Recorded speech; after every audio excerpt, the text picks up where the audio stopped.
Hello, this is Dr. Tanase, one of the pediatricians at Oro Valley Pediatrics, and I'm excited to be your guide today discussing your children's health. Just a few words about myself. I am board-certified physician in pediatrics and integrative medicine.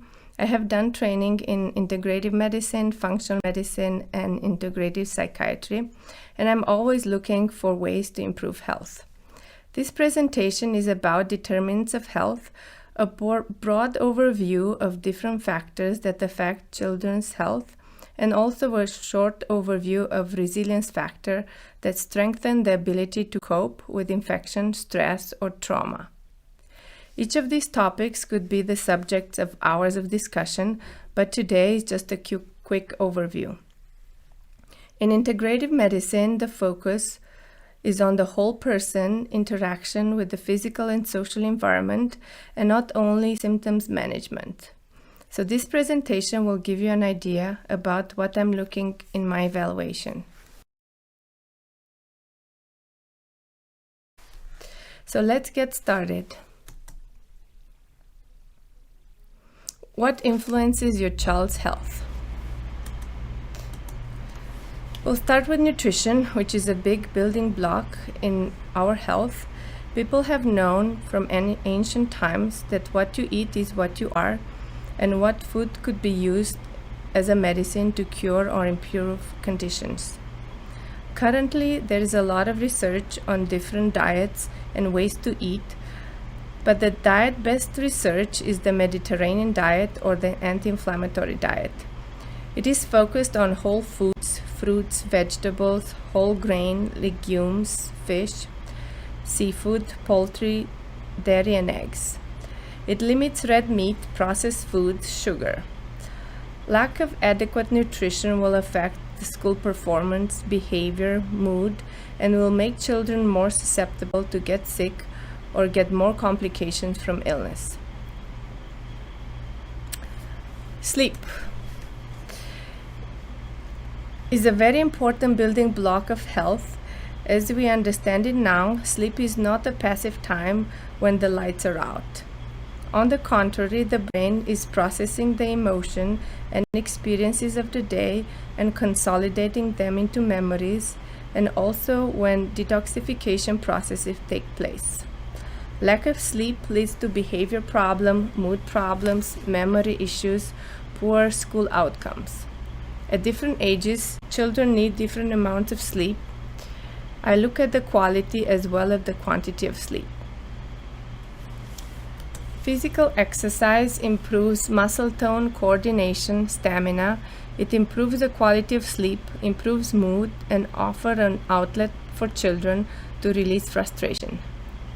It also offers an opportunity to improve self-esteem and learn teamwork skills. Currently, the recommendation for children is minimum an hour a day of active time.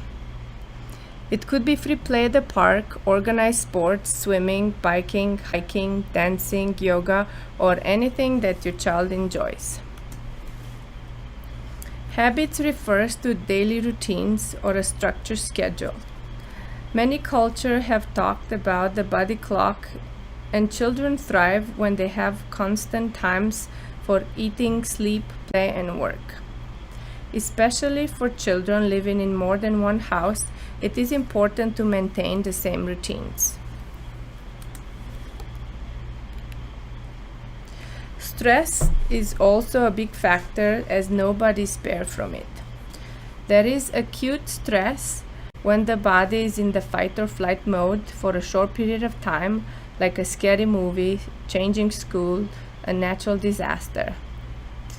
With the help of parent and coping mechanism, that experience is digested and integrated into self. There's also chronic stress that lasts a long time, like school bullying, someone ill at the house, parents that are fighting. These types of stress many kids cannot process, and they do not have the resources to cope.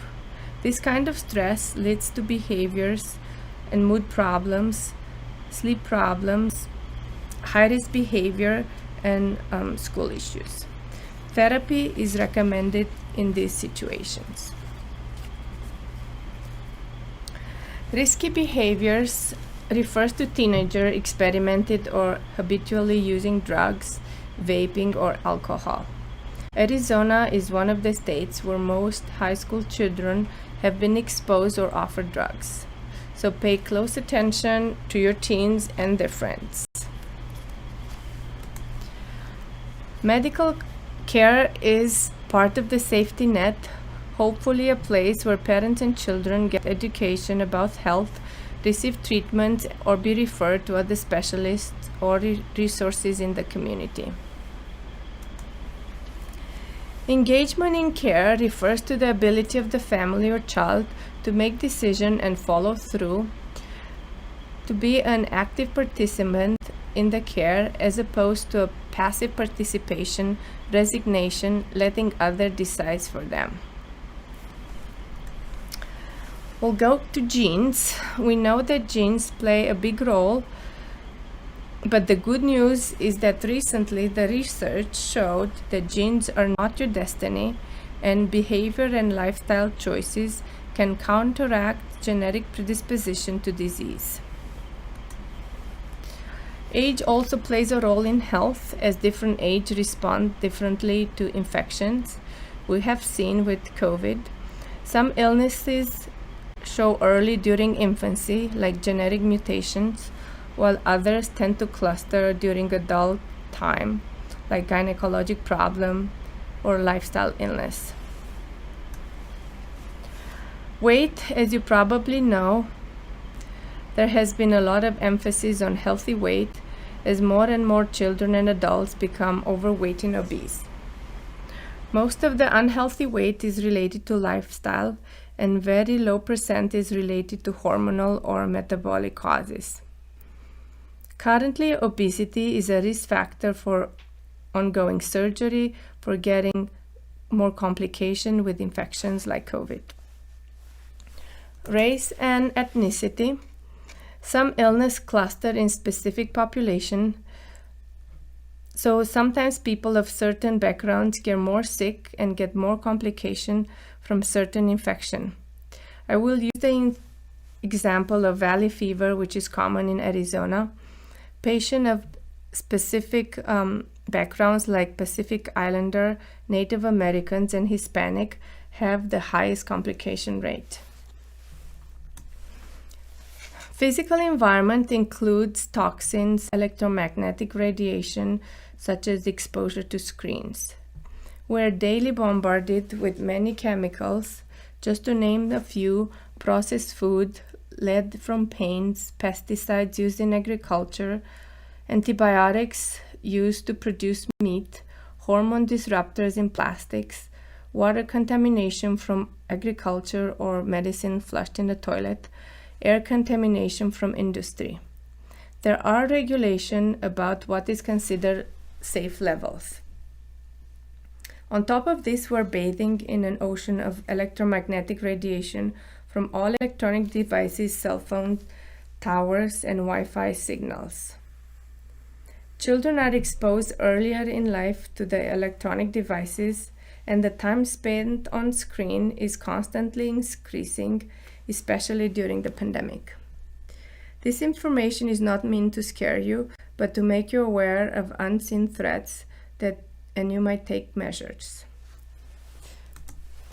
Pollution of the land, ocean, and air is a real challenge. The access to clean water, air, and safe food is related to current regulation or lack of regulation, and effects on vulnerable populations like children. Pollution does not affect only humans, but also wildlife, as plants, the forest, the ocean, the fish that we eat, and everything else that sustains life on the planet. Nature exposure is as good as psychotherapy.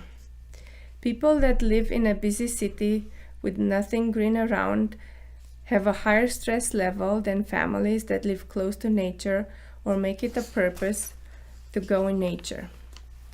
Children exposed to nature in recent decades had decreased, as well as time spent outside, with a parallel increase in behaviors like anxiety and behavioral issues. Social support is also a big contributor to overall health.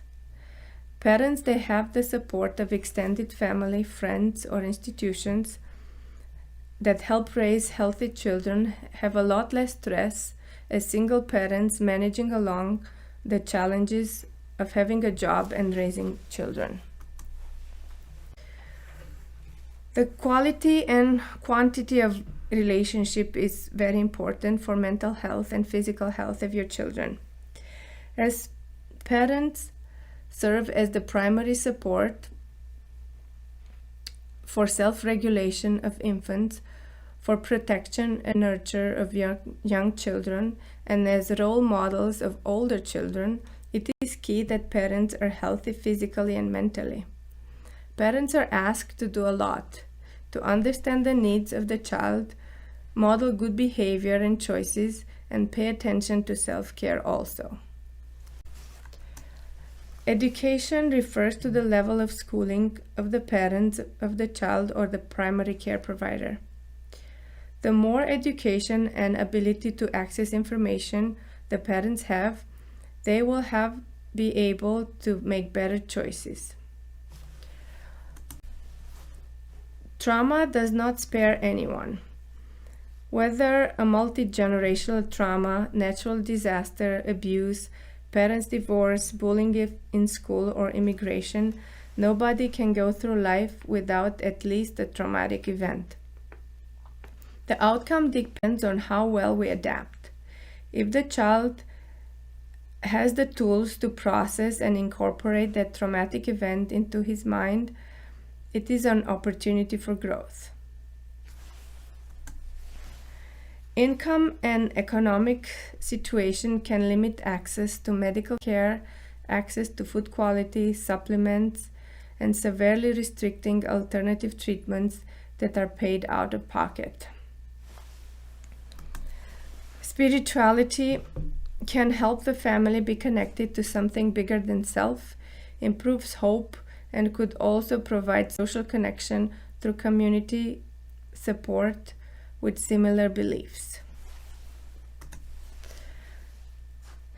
Zip code is an interesting finding that zip code could determine health more than the genetic predisposition. Zip codes are connected to access to food, access to care, access to nature, exposure to chemicals, and industry. US map is very diverse, ranging from food desert, sitting right next to very affluent zones. This slide shows the determinants of health grouped by prevalence. As you could see, the biggest contributor of health is the human behavior, more than the genes, more than what the medical care is.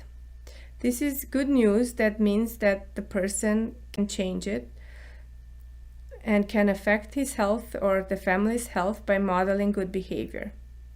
It is one of the factors that you have more control as opposed to controlling your genes or the environment. After the behavior comes the social environment, the human connection, the family, the community, friends, faith groups, schools. This is a factor we don't usually think it is related to health, but children growing up with extended family, involved in youth group, sport, exposed to more diverse community, grow up more resilient and can adapt to stress easier. Genetics and biology only affect 20% of your health, and it could be influenced by your behavior and lifestyle, as we discussed before. As you can see, the medical care only affects 11% of the health, which is surprising to know that all the drugs we have, the vaccines, the surgery, the emergency care, can only alter the course of life 1 in 10%. Physical environment is the least, but I predict it will increase in the future as we are exposed to more pollution, chemicals, GMO technologies, and limited access to nature.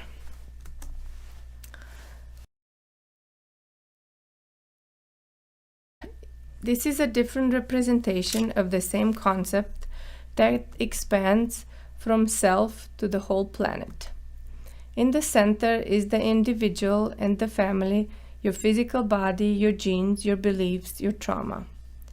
The next bubble contains the connection to your family, extended family, animals, community, role models that will help shape the child behavior, stress response, sense of self-worth, and sense of safety.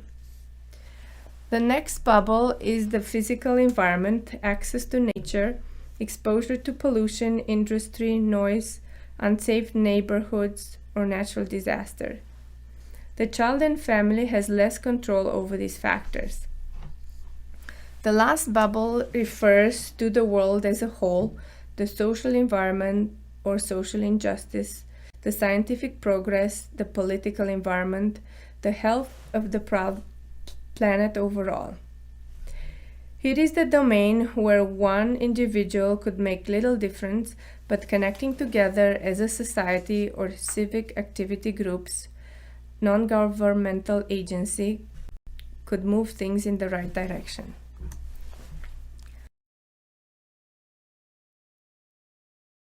So what can you do to improve your child's health? As you will see shortly, there are lots of things you could do, and the goal is not to do them all at the same time. Just start small and you can expand as you feel confident. Just pick a few to work on and involve your extended family. Again, we'll start with food, as I cannot overestimate how important it is to get fresh whole foods, encourage vegetables, whole grain, expose the child to a variety of different foods. Sleep is also very important for overall health. Plan the day so the child has plenty of time to wind down and get age-appropriate amount of sleep and not stay up late. Physical exercise is great for physical and mental health as well. At least 1 hour per day, as we discussed before, outside is possible. Sunshine, we're fortunate to have plenty of it in Arizona. It provides the natural source of vitamin D, helps reset the day and night cycle, and helps improve mood. Rhythm and structure helps the child settle into a routine, have the same sleep and meal time each day, set aside time for free play, for chores and study. Children will adjust easier to transition, not to be anxious if they know what comes next. Rituals refer to actions you do in preparation for sleep, for example, taking a bath, reading a book, praying, that gives the signal to the child about what is about to happen. Their morning ritual, going to school ritual, holiday ritual, etc. Screen time is also one of the big ones as the world has become more digitalized.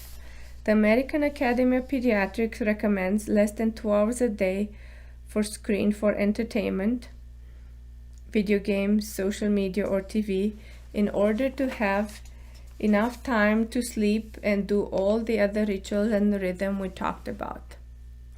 These days the rules are more lax as school is online, friends are online, the fun is all online during quarantine. Clean food and water and air is not always under our control, but you could try to look for organic fruits and vegetables, wash them well, use filter for your water, live away from industry busy highways, and build a healthy environment around your house. Available caretaker refers to the ability of the parent or caretaker to be present in the moment, attuned to the child's need and not under stress. Very often, parents have multiple children, are juggling jobs, family, finances. their own medical and mental health issues, or taking care of older family members. This is the time when self-care is important, taking time to rest, exercise, and distress. A safe neighborhood is important to encourage children to go outside for creating connection with other children and adults. Good role models are very important during preteen and teen years. Children will search for models to look up to. If they don't find them in their house, schools, sports coaches, then they will find them online, in the media, in the Hollywood or music industry. Pets are helpful as a source of emotional support, but also to give children responsibility to help take care of them. One of the benefits, not much known, is that animals around the house help diversify the child microbiome, the good bacteria that lives in our intestines. Friends are very important during middle school and high school, as peer opinions matter more than the parents. It is good to know your children's friends during online and offline real life. Your child's friends' behaviors and attitudes will contribute to your own child outcome. Could try to use peer pressure in a positive way by encouraging school and sports performance. Community refers to support outside the family and friends, faith group, youth group, school support for children or adults with similar challenges. Having fun is necessary for people of all ages. Encourage hobbies and activities that bring joy. Expose your child to different activities, art, music, sports, crafts, engineering, scouting, etc. Artistic expression is also a way to distress. Activities like playing an instrument, singing, drama, art, dancing could give the child an outlet to improve self-esteem and relax. Other modalities to cope with stress and today's challenges include prayer, meditation. Studies have shown that meditation or prayer can improve mental health, depression, anxiety, as well as balancing hormones and be able to express more positive feelings.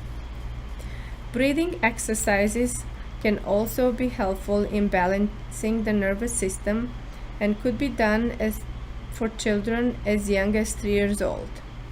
There are many techniques and free apps to guide you and could be used in any environment or situation.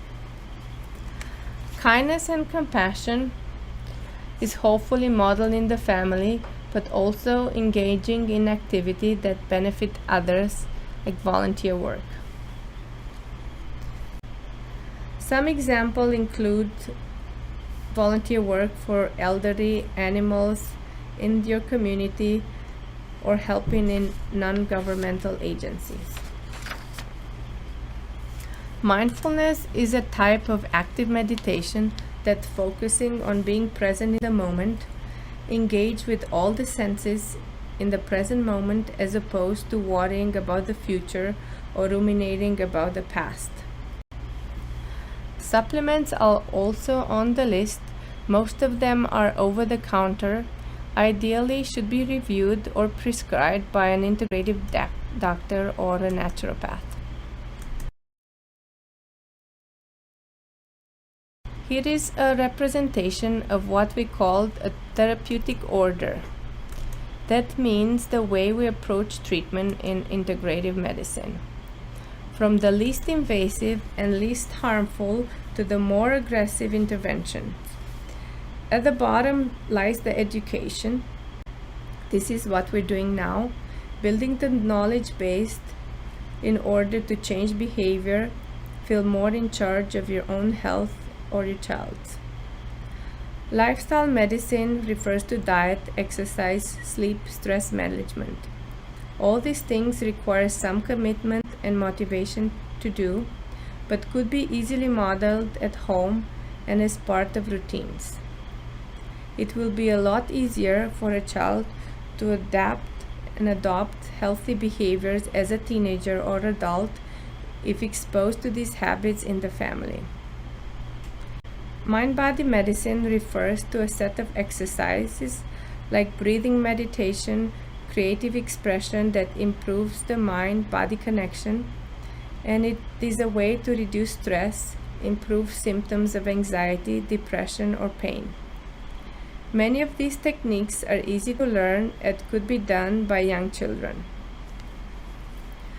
Traditional medical system refers to a century-old medical systems all over the world, like traditional Chinese medicine and acupuncture in parts of Asia, Ayurvedic medicine in India, shamanic medicine in Siberia and tribes in other parts of the world, Native American traditional medicine. They all have some things in common, and if practiced by trained healers in the right setting, could help improve and balance the body. The next step is supplements. Most of them are non-prescription. They are regulated by FDA, more like a food than a drug. Supplements could be quite helpful in the right setting, are pretty safe if using a good quality brand, but need to be personalized by your doctor. The next step goes in the realm of conventional medicine and involves prescription medicine, surgeries, procedure, and all things we're trained to do as physicians. These approaches could be life-saving, but also have significant more side effects. As you can see, the road from prevention to treatment goes from the least invasive to the most invasive and costly procedure. I like to work with family in the prevention zone as it is easier to prevent than to treat.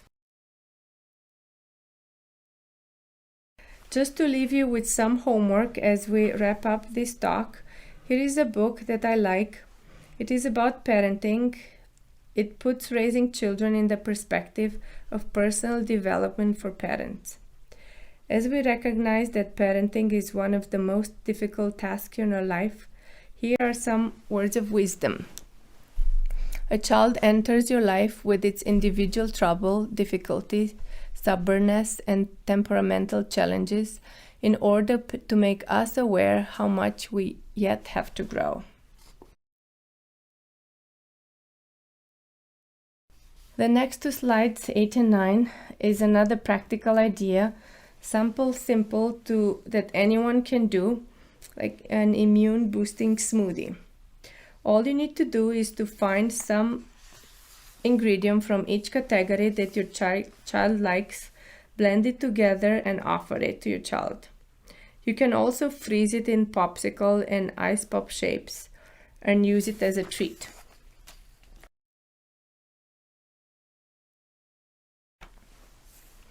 Because it contains protein, fats, antioxidants from fruits and vegetables, it could serve as a meal or a snack replacement.